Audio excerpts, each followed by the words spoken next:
ಏಷ್ಯಾದಲ್ಲಿ ಸದ್ಯ ಕಾರ್ಮಿಕರ ತೀವ್ರ ಕೊರತೆ ಎದುರಾಗಿದ್ದು ಇದನ್ನು ನೀಗಿಸೋಕೆ ಭಾರತದಿಂದ ಹೋದ ವಲಸಿಗರು ಅಲ್ಲಿನ ರಸ್ತೆಗಳನ್ನು ಸ್ವಚ್ಛಗೊಳಿಸೋ ಕೆಲಸಕ್ಕೆ ಸೇರಿಕೊಂಡಿದ್ದಾರೆ.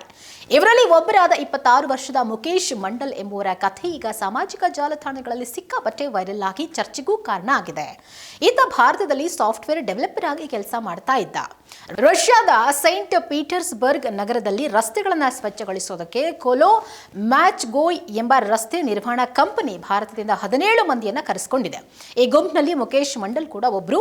ಈ ಕೆಲಸಕ್ಕಾಗಿ ಅವರಿಗೆ ತಿಂಗಳಿಗೆ ಬರೋಬ್ಬರಿ 1 ಲಕ್ಷ ರೂಬಲ್ಸ್ ಅಂದರೆ ಭಾರತೀಯ ರೂಪಾಯಿಗಳಲ್ಲಿ ಸುಮಾರು 1.1 ಲಕ್ಷ ರೂಪಾಯಿ ಸಂಬಳವನ್ನ ಕೊಡಲಾಗ್ತಾ ಇದೆ. ಇದರೊಂದಿಗೆ ವಸತಿ, ಆಹಾರ ಮತ್ತು ಸಾರಿಗೆ ಸೌಲಭ್ಯವನ್ನು ಕಂಪನಿಯೇ ಒದಗಿಸ್ತಾ ಇದೆ.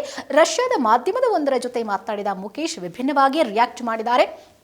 ಕೆಲಸ ಯಾವುದಾದ್ರೇನು, ನಾನು ಭಾರತೀಯ, ನಮಗೆ ಕೆಲಸವೇ ಮುಖ್ಯ ಹೊರತು ಅದು ಯಾವ ಕೆಲಸ ಅನ್ನೋದು ಮುಖ್ಯ ಅಲ್ಲ. ಕೆಲಸವೇ ದೇವರು ಅಂತ ನಂಬಿದವನು ನಾನು. ಶೌಚಾಲಯ ಇರಲಿ ಅಥವಾ ರಸ್ತೆ ಇರಲಿ, ನಮ್ಮ ಜವಾಬ್ದಾರಿಯನ್ನು ಸರಿಯಾಗಿ ನಿರ್ವಹಿಸುವುದು ನಮ್ಮ ಧರ್ಮ ಅಂತ ಹೇಳಿ ಉತ್ತರಿಸಿದ್ದಾರೆ.